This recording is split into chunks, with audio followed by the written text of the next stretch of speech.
You know, change usually happens when the board is on board, right?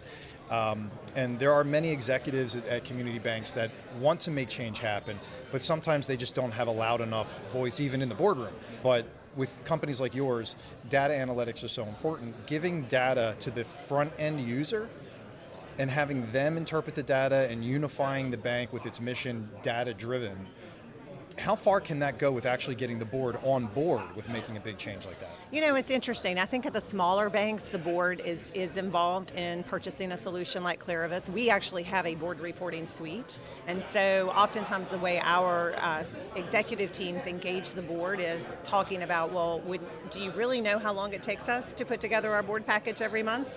And comparing that with, a solution like KlariVis where that amount of time is eliminated, and instead the bankers can actually take a step back and analyze the information, to your point, before they go into the board meeting. Look, I was the CFO for a community bank for 10 years. I know what that exercise is like, and all you do is spend your time putting together the information, and you're literally walking into the boardroom hot off the press.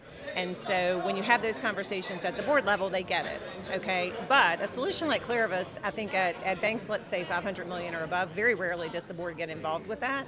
The C-suite is able to bring that in, and then we have unlimited licenses, which is unusual for a solution like ours because we want everybody in the bank to have access to that data and to have self-service access. So I used to tease my CEO when I was the CFO of my bank. I'm like, you think there's a magic button? There's not.